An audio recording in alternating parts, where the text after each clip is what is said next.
वृंदावन विहारी लाल की जय। राधा रानी की जय श्री गुरुदेव भगवान की जय। श्री राधे राधे। भक्ति प्रश्नोत्तरी कार्यक्रम प्रारंभ किया जा रहा है। आइए हम भक्ति संबंधित प्रश्नों को श्रवण करें। श्री राधे राधे गुरु जी, आपके श्री चरणों में कोटि कोटि दंडवत प्रणाम। आगरा से हैं गुरु जी। इनका प्रश्न है, कुंडलिनी योग और भक्ति योग के बारे में जैसे सुना जाता है, सातवें चक्र सहस्त्र चक्र के खुलते आत्मा परमात्मा में विलीन हो जाती है, अर्थात मुक्त हो जाती है, और भक्ति योग से प्रभु को बिना कुंडलिनी जागरण के पा सकते हैं, निर्मल पावन भक्ति से। भक्ति योग नाम जप से प्रभु के साकार स्वरूप को भक्त सहज ही प्राप्त कर सकते हैं। कहीं सुना है मैंने, परम धाम जाने का मार्ग सहस्त्र से होकर जाता है, तो भक्ति योग से बिना सहस्त्र के खुले परम धाम कैसे जाया जाता है? प्रेम के कारण। प्रेम सर्वोपरि है। जितनी साधनाएं हैं, आध्यात्मिक साधनाएं, सांख्य योग, अष्टांग योग, भक्ति योग, इन सबसे ज़्यादा प्रेम योग में शक्ति है। प्रेम के कारण जीव परमात्मा में डायरेक्ट पहुंच जाता है और किसी प्रकार का अवरोध कोई नहीं डाल सकता उसको। और जितने मार्ग हैं उसमें अवरोध बहुत पड़ते हैं, इसलिए प्रेम सर्वोपरि है। और यही बात कही गई है मानस में भी, भागवत में भी, गीता में भी। राम ही केवल प्रेम प्यारा, जान लेहु जो जान निहारा। भगवान ने गीता जी में भी इसी बात को कहा है। यो में भक्त्या प्रयच्छति तदहम भक्त पहतमस्नामि प्रयतात्मना। जो भक्ति के साथ मेरी सेवा करता है, तेषामहं समुद्धर्ता मृत्यु संसार सागरात्, भवामि न चिरात् पार्थ मय्या वेशित चेतसाम। जिसका चित्त भगवान के प्रेम की अधिकता के कारण भगवान में ही लग गया है, अनन्य चिंतन के कारण, तो प्रभु कहते हैं तेषाम अहम समुद्धर्ता मृत्यु संसार सागरात्। मृत्यु संसार सागर से मैं उसकी बाँह पकड़ करके उसको उबार लेता हूँ और अपने चरणों में ले जाता हूँ। गीता जी के 12वें अध्याय में इस बात को कहा गया है। तो भगवान ने जो कहा उससे बड़ी बात तो कोई क्या कर सकता है। सर्वज्ञ तो परमात्मा ही हैं, सर्वोपरि हैं, सर्वज्ञ हैं, सर्वांतर्यामी हैं और सबसे ज़्यादा हितैषी हैं। उनसे ज़्यादा अपना घनिष्ठ कोई नहीं हो सकता। और वही कह रहे हैं कि जिसका चित्त भक्ति के कारण मुझ में लीन हो गया, मैं उसको, उस प्रेमी को, अपने भक्त को, उसका हाथ पकड़ करके तेषाम अहम समुद्धर्ता मृत्यु संसार सागरात् भवामि न चिरात् पार्थ मय्या वेशित चेतसाम। हे अर्जुन, तुम प्रेम से अपने चित्त को मुझ में अर्पण कर दो और मैं तुमको अपने धाम में खुद ले जाऊंगा। श्री राधे राधे। पुणे से अंजना जी, 65 वर्ष आयु इनकी।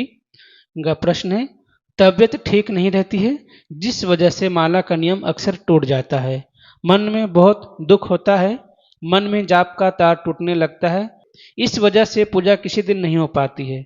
पर मैं आपकी प्रश्नोत्तरी भक्त चरितावली का सत्संग रोज सुनती हूँ। आपसे करबद्ध निवेदन है कि स्वास्थ्य की वजह से जो पूजा ठीक से नहीं हो पाती है, उसके लिए आप कोई मार्ग सुझाएं। आप जितना सामर्थ्य है बीमार होने पर कम कर सकते हो तो कम तो करो, ऐसा नहीं कि बिल्कुल नहीं करो पूजा। और जो आप भक्त चरितावली सुनते हैं, ये भी एक पूजा है। प्रश्नोत्तरी सुनना, ठाकुर जी का नाम जपना, भगवान का जैसे बन पाए, जितना बन पाए वो पूजन करना, उसी से प्रभु प्रसन्न हो जाते हैं। मैंने आपको गौरदासी माता का चरित्र सुनाया था। गौरदासी माता का, जब वो बूढ़ी हो गई, बहुत ज़्यादा बूढ़ी हो गई, तो भोजन बना नहीं पाती थी वो। तो क्या करती थी, मुरमुरा जो होता है ना, वो उस मुरमुरा को, चावल का मुरमुरा, उसी में थोड़ी सी चटनी मिला करके और वो भगवान के सामने भोग रखती थी और पूछती थी कि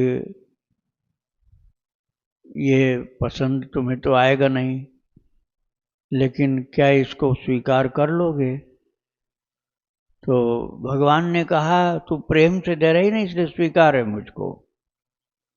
और उसने कहा मैं और कुछ तो बना नहीं पाती हूँ, तो मेरे अंदर शक्ति इतनी नहीं रही कि मैं ये मुरमुरा और चटनी भी आपके लिए भोग लगा सकूं। तो फिर क्या होगा?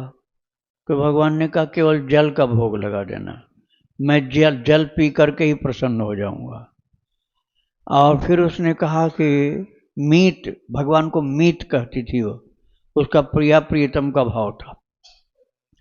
तो गौरदासी ने कहा कि मीत, जब मैं तुमको जल भी उठ करके चारपाई से उठ करके जल गिलास में भर के तुम्हारे सामने रखने लायक नहीं रहूंगी, चारपाई से उठ नहीं पाऊंगी, गिलास में जल भर नहीं पाऊंगी, तुम्हारे सामने रख नहीं पाऊंगी, इतना भी नहीं कर पाऊंगी, तब फिर क्या होगा? तो भगवान ने कहा तू चिंता मत कर। तो उस समय भगवान ने कहा गौरदासी से कि जब तू किसी प्रकार से सेवा नहीं कर पाएगी, तब उस समय मैं ही तेरी सेवा किया करूंगा, इसलिए तू निश्चिंत रह। मेरी जिम्मेदारी है, जब तक तू सेवा करने लायक है तब तक तू सेवा कर, और जब नहीं कर पाएगी तो मैं तेरी सेवा करूंगा। तो भक्ति मार्ग में जब तक जितना बन पा रहा उतना तक करो, उसके बाद ठाकुर जी खुद संभालेंगे आपको। श्री राधे राधे। अभिनव जी हैं आगरा से, इनका प्रश्न है मैं गिरिराज की परिक्रमा करके पितरों को दान करना चाहता हूँ, दान कैसे करूँ? परिक्रमा दान करने से क्या मेरे पितरों को खुशी होगी? अच्छा, अब आप बताओ पितर कितने हैं आपके?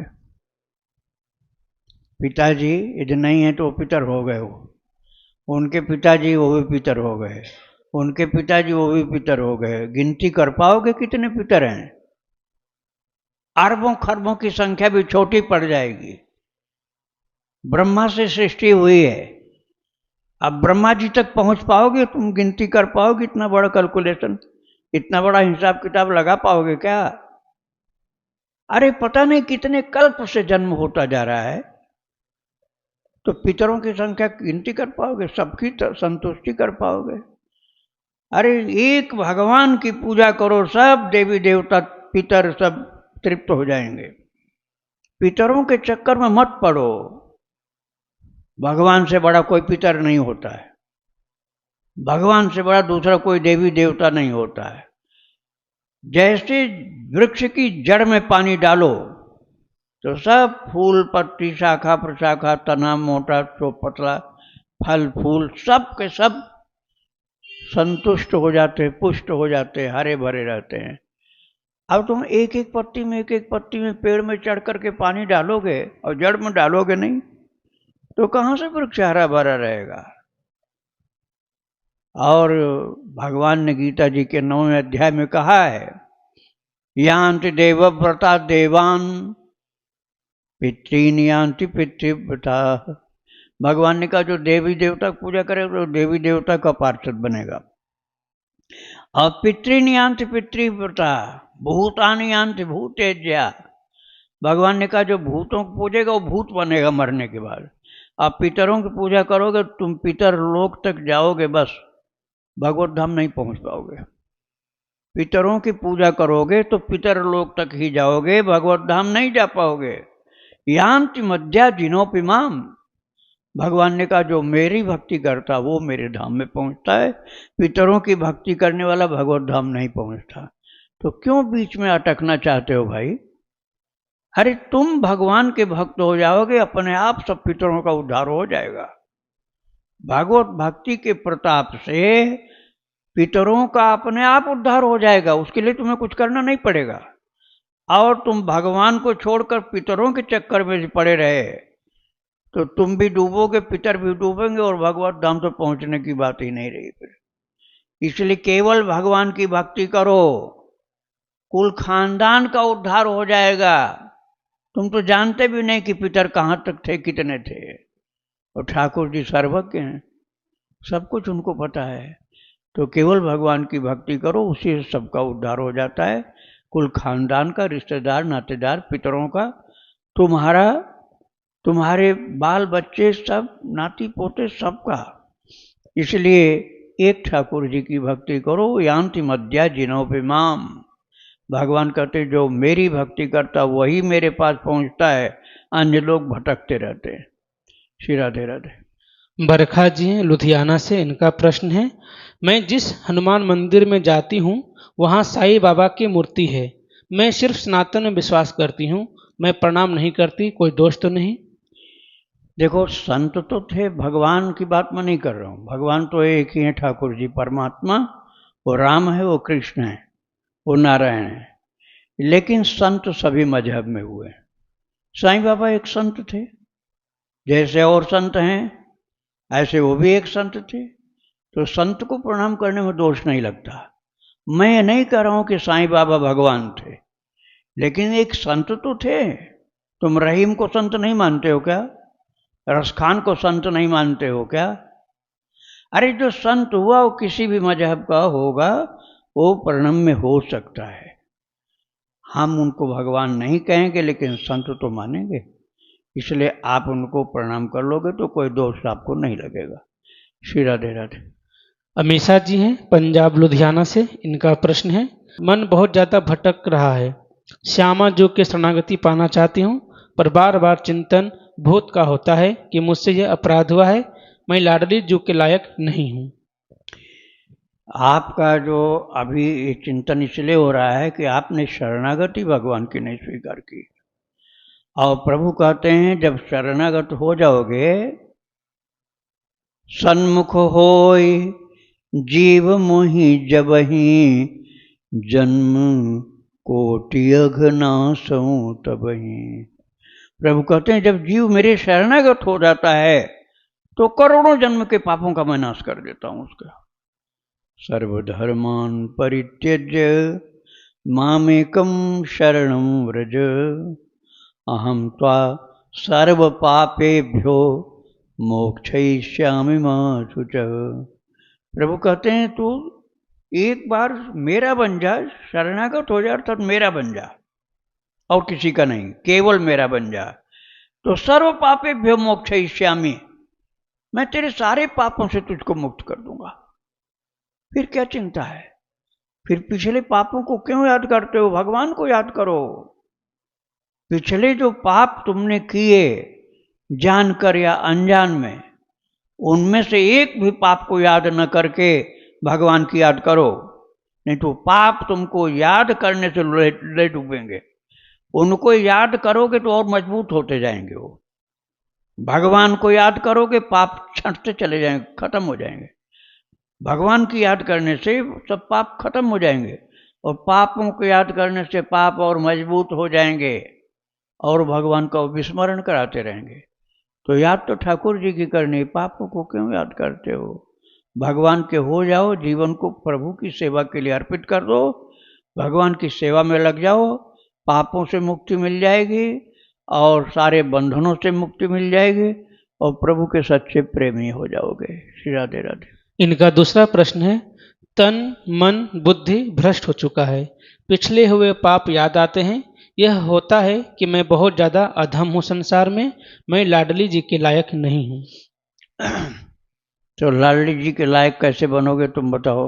श्रृंगार करके बन जाओगे, या जानवर चार पैर के बन हो जाओगे तब बन जाओगे लाडली जी के लायक?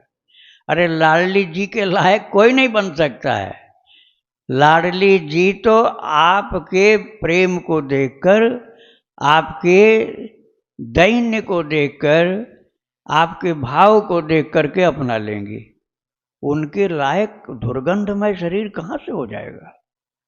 शरीर तो दुर्गंधमय है, दुनिया भर के पालिश लगा करके, सुगंध डाल डाल करके झूठी सुगंध दिखाते हैं कि हमारे शरीर से सुगंध निकल रही। अरे तुम 5 दिन नहीं नहाओ, फिर देखो, और कुछ छिड़काव मत करो, कोई तुम्हारे पास आके बैठ नहीं सकता इतनी दुर्गंध शरीर में। और ये शरीर क्या लाडली जी की सेवा लायक है? इस शरीर से नहीं, भाव से सेवा होती है।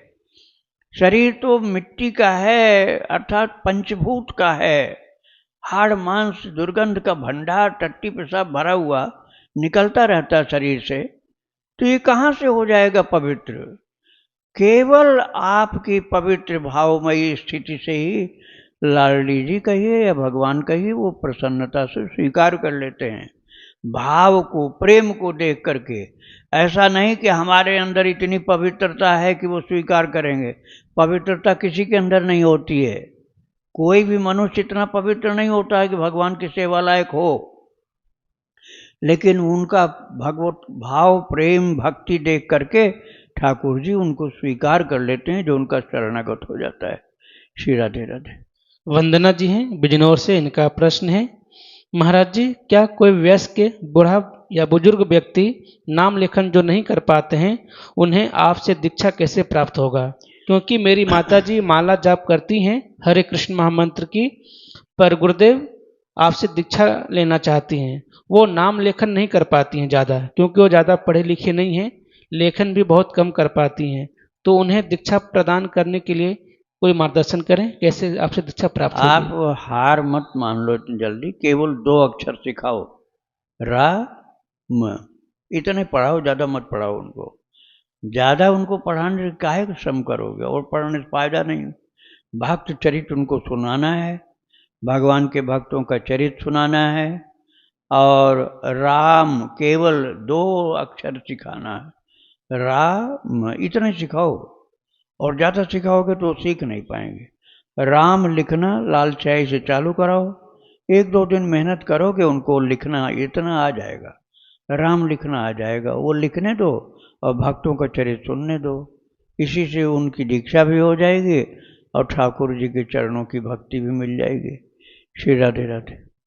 अभिनव जी हैं बदायूं से, इनका प्रश्न है, ऐसा सुना है कि हम अपनी इच्छा से भगवान का नाम नहीं ले सकते, लेकिन अगर हम किसी दुख या भय या किसी विपरीत परिस्थिति से डरकर ईश्वर की शरण लेते हैं, उनके धाम आदि में जाते हैं, तो क्या वे परिस्थिति भी हमें ईश्वर ने अपने से मिलने के लिए दी है, या हमारे प्रारब्ध से ही हमें विपरीत परिस्थिति मिली है? कृपया मार्गदर्शन करें। भाई, परिस्थिति भगवान नहीं देते, तुम्हारे प्रारब्ध देते हैं। परिस्थितियां जो हैं भगवान तुम्हें नहीं देते हैं, तुम्हारे प्रारब्ध देते हैं। अब प्रारब्ध कोई इसी जन्म का थोड़े होता है। जब पिछले जन्म में कुत्ता, बिल्ली, चूहा, कीड़े मकोड़े, भूत प्रेत, राक्षस, पिशाच बने थे, कोई अभी की बात है क्या? तो उन सब जन्मों का जो कर्म था, अच्छा बुरा कर्म, ज़्यादातर तो बुरा ही होता है, अच्छा तो मनुष्य के अलावा कौन कर लेगा? वो भी संभलेगा तो कर लेगा, नहीं तो नहीं करेगा। तो उन सब कर्मों का जो बड़ा भारी गट्ठर बन गया, वो संचित बोलते हैं उसको, उसी में से कुछ हिस्सा निकल के आया इस मनुष्य जीवन के लिए, उसी को प्रारब्ध बोलते हैं।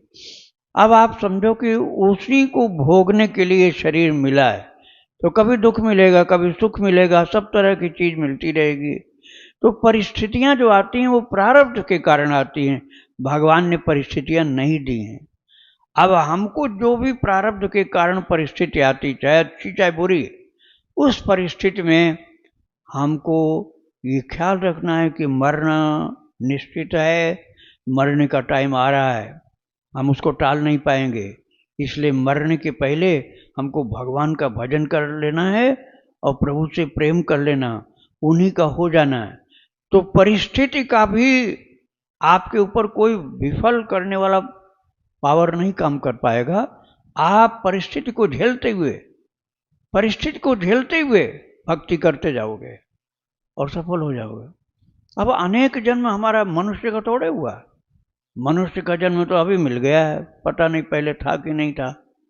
अब बताओ, अभी तो पितरों की बात कर रहे थे, अब मान लो पिछले जन्म में गधा रहे हो तो पितर गधा हो गए फिर तो। अब पितरों की कहाँ तक पूजा करोगे तुम भाई?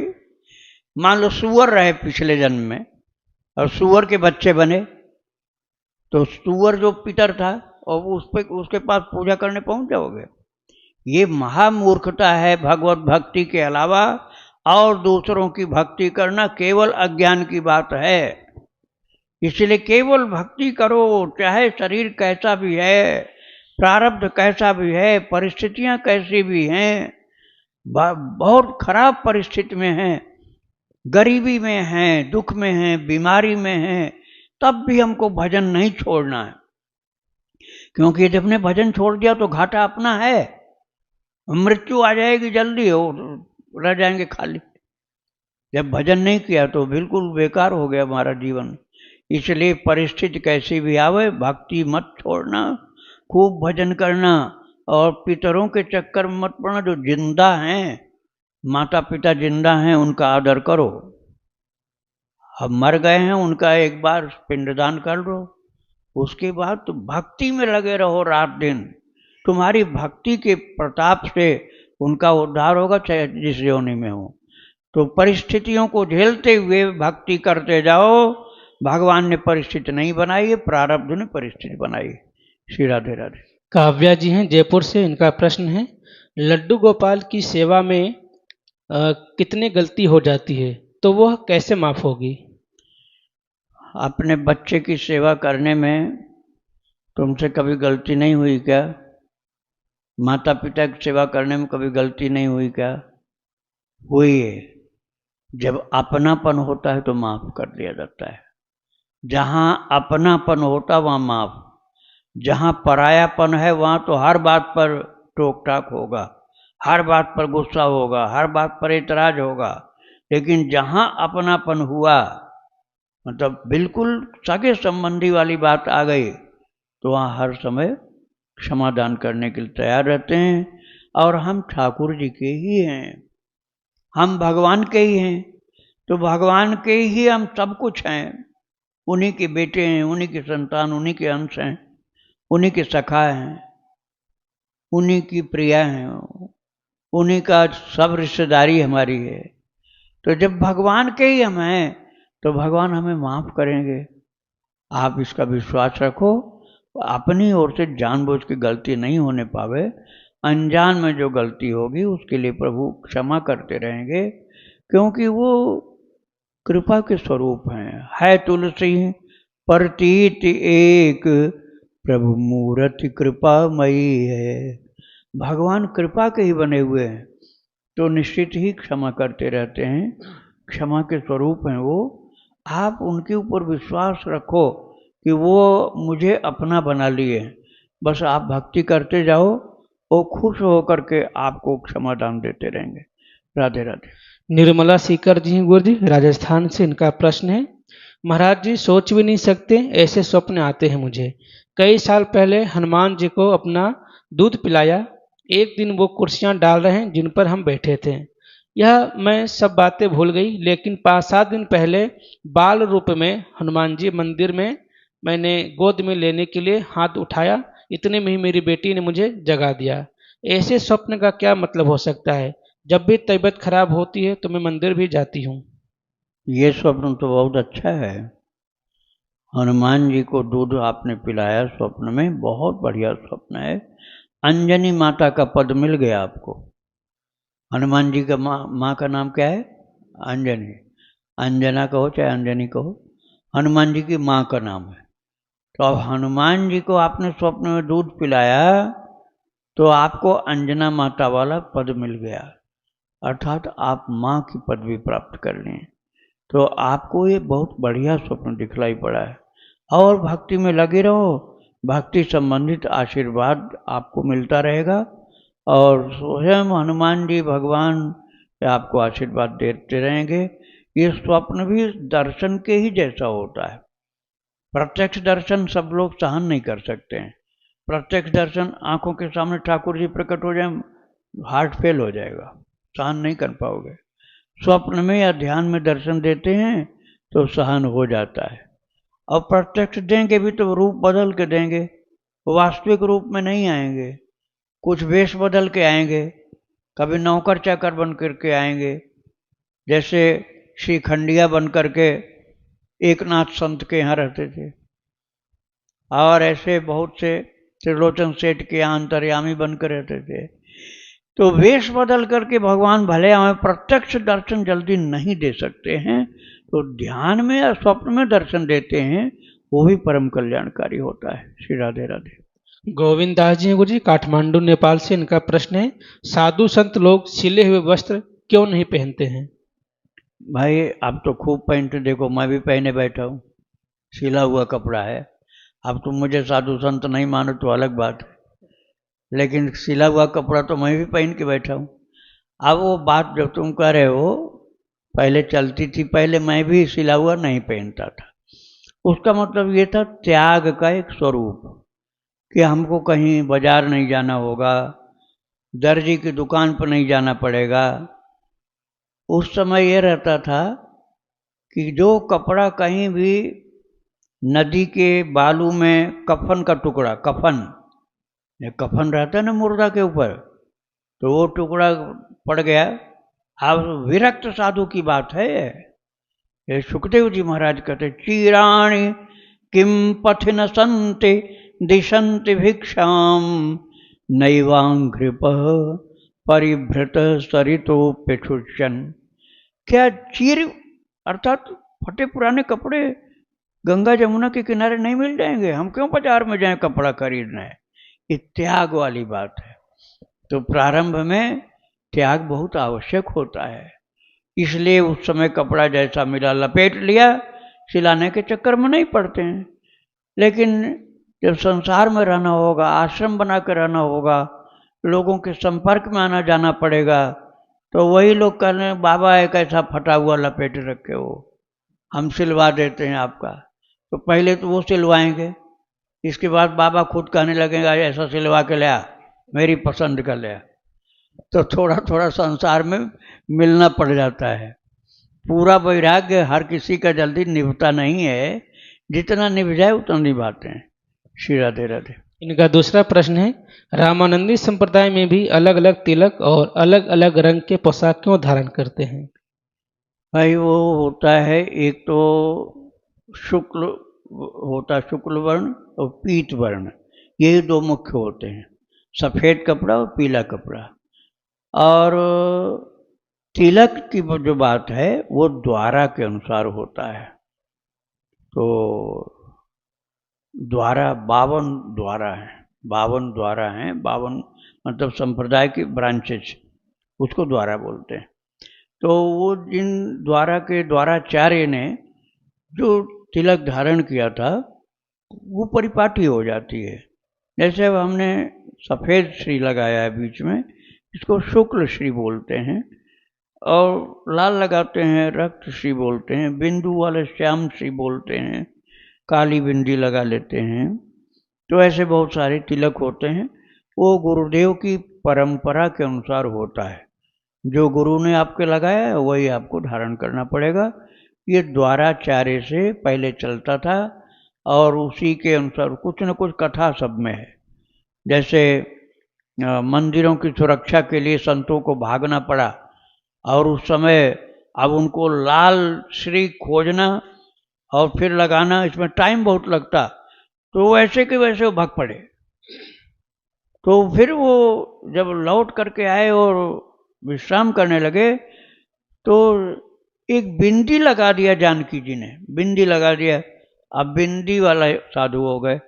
ये छोटी छावनी में चलता है बिंदी वाले साधु, छोटी छावनी अयोध्या जी, नृत्य गोपाल दास जी महाराज की। तो ऐसे अलग अलग प्रकार की तिलक की परंपराएं हैं। तो वो संतों की परंपरा जहाँ से चालू हुई है, उस तिलक का अलग अलग स्वरूप होता है। श्री राधे राधे। राधे राधे गुरु जी। श्री राधे। गुरु जी, मैं नाम लेखन करता हूँ, नाम का जप करता हूँ, इससे क्या मेरा कल्याण हो जाएगा? बिल्कुल कल्याण होगा, इसमें कोई संदेह मत मानना। नाम लेखन लाल स्याही से करना, और खूब जप करना, खूब ज़्यादा जप करना है। 2 4 10 माला से काम नहीं चलेगा। समझ लो कि जितना ज़्यादा माल होगा उतना ही बड़ा नाव चाहिए। माल ज़्यादा हो आपके पास और पार करना है नदी या समुद्र, तो भारी जहाज चाहिए, और छोटा सा हो तो छोटे जहाज से भी हो जाएगा। तो हमारे कितने जन्मों के पाप होंगे, बहुत ज़्यादा हैं। तो इसलिए बड़ा, तो बड़ा का मतलब हुआ कि हमको बहुत बड़ा नाव भगवान के भजन का बनाना होगा, इसलिए खूब ज़्यादा भजन करना होगा, तब ये काम होगा। श्री राधे राधे। अपने राम का ये प्रश्न था कि हमारा बहुत बार मन में आता है कि कहीं धाम में ना जाएं, इससे हमारा जो भजन है वो कई बार घट जाता है। धाम से जैसे होके जाते हैं घर, तो किसी प्रभाव से हमारा वजन घट जाता है। तो हम अगर अपने घर पर रहकर भजन करें तो ये क्या ये सही है या धाम में भी आना जरूरी है? धाम का मानसिक वास जरूरी है। बैठ जाओ, धाम हमारे चित्त में बस जाए, धाम चित्त में बस जाए, हमारी स्मृति में, हमारे चिंतन में बस जाए, इसके लिए ही बार बार आना पड़ता है। यदि आपको बार बार आए बिना धाम हमारे चित्त में बस गया तो फिर आना जरूरी नहीं होता, लेकिन ऐसा हो नहीं पाता, इसलिए बार बार आना पड़ता है। इसमें हानि कुछ नहीं है। यहाँ का जल, चरणामृत, यहाँ की रज, ये सब आपको मिल जाती, प्रसाद मिल जाता है, तो ये फायदा होता है। तो जैसे आप यहाँ से प्रसाद ले गए, रज ले गए, जल ले गए, यहाँ की कोई छवि भगवान की ले गए, तो अपने घर में जब आप लगाओगे, प्रणाम करोगे, पाओगे प्रसाद को, तो आपको धाम की याद आएगी कि वृंदावन धाम में हम ये चीज़ वहाँ से ले आए, तो वहीं से प्रणाम कर लोगे, मन से प्रणाम कर लोगे। तो धाम की वस्तुएं जब प्रसाद रूप में ले जाते हैं तो धाम की याद आती रहती है। तो नाम, रूप, लीला और धाम, ये 4 रूप में ठाकुर जी मिलते हैं। नाम जो जपते हो, रूप जो ध्यान करते हो, लीला जो चिंतन करते हो भक्तों के साथ जो भगवान की लीलाएं होती हैं, और धाम, महाराज यहाँ प्रभु ने लीला की वो धाम। तो ये चारों से हमको जोड़ना होगा, नाम, रूप, लीला, धाम। तो इसी के चिंतन की और ज़्यादा परिपक्वता के लिए हमको धाम में आना होता है। धाम में आने से नुकसान नहीं है। यहाँ आकर के यहाँ की कुछ सेवा करने की कोशिश करनी चाहिए। ऐसा नहीं कि हम फ्री में ही सब अपना जो चाहे खाएं पिए, नहीं, कुछ खिलाओ दूसरों को, जितना भगवान ने तुम्हें दिया है। नहीं कुछ है तो बंदर को चना डाल दो, साधु को तो ज़्यादा चाहिए तुम्हें देने के लिए, भंडारा के लिए पैसा बहुत चाहिए, लेकिन थोड़ा बंदर के लिए चना डाल दो, 10-20 रुपए में हो जाएगा काम। और चिड़ियों के लिए कुछ डाल दो, जितना तुमसे बन जाए। और तुम्हारे पास है सुविधा तो संतों के लिए कुछ भोजन बांट दो। तो धाम का वास जो है उसकी महिमा और बढ़ जाती है, इसलिए नुकसान इसमें कुछ नहीं। श्री राधे राधे। मेरी बेटी ने प्रश्न किया था, उसने प्रश्नोत्तरी में सुना था, आपने कहा था विद्यार्थियों के लिए एक कि अल्पकाल विद्या सब पाई वाला मंत्र जपने के लिए। हाँ तो मेरी बेटी कह रही है जब से वो जपती है उसको प्रश्न के जो कोई पूछता है तो उसे उत्तर पहले से ही पता होता है, हाँ और परीक्षा से पहले उसको मतलब जो प्रश्न वो देखती है वही परीक्षा में आती है। तो वो बोलती है कि ये क्यों हो रहा है उसके साथ में। ये ठाकुर जी की कृपा हो गई। गुरु गृह पढ़न गए रघुराई, अल्पकाल विद्या सब आई। तो ये जो है ना, ये वो जपती है शायद, तो इसका उसको लाभ मिल गया, उसके लिए ये मंत्र सिद्ध हो गया। अब बताओ, ये बता रही माता कि इनकी बच्ची जो है उसको उत्तर, प्रश्न के आने के पहले उत्तर मालूम हो जाता है, इतनी कृपा हो गई। तो ये मंत्र है ना, रामायण के जितने दोहा चौपाई हैं, गीता के जो श्लोक हैं, सब मंत्र हैं। तो उसको बोलो इसी तरह से खूब वो जपती रहे, तो उसको और लाभ मिलता रहेगा, भगवान की भक्ति भी बढ़ेगी। नहीं हाँ जी बाबा, वो कह रही है कि मतलब दूसरे बच्चों को नहीं पता होता, मुझे पता होता है, ये मंत्र की वजह से कहीं चीटिंग तो नहीं कहलाएंगे? चीटिंग नहीं है, ठाकुर जी की कृपा से हो रहा है। हाँ जी बाबा। बिना उसको जप किए थोड़े हो जाता है। जो उसने जप किया ना, गुरु गृह पढ़न गए रघुराई, तो उसके जप करने से ये उसको लाभ मिला है, आशीर्वाद मिला है भगवान की कृपा से, तो उसके कारण से हो रहा है। चीटिंग वाली कोई बात नहीं। 108 बार पाठ करना है। जैसे आपने गुरु गृह पढ़न गए रघुराई, अल्पकाल विद्या सब पाई। अब ये आप बोलते समय ऐसे मत बोलो कि पता ही नहीं चला कि आप क्या बोले, आराम से बोलो। गुरु गृह पढ़न गए रघुराई, इतना धीमा भी कर सकते हो, लेकिन इतना जल्दी गुरु गृह पढ़न गए रघुराई, इतना जल्दी जल्दी भी नहीं करना। गुरु गृह पढ़न गए रघुराई, इतना स्पीड रखा।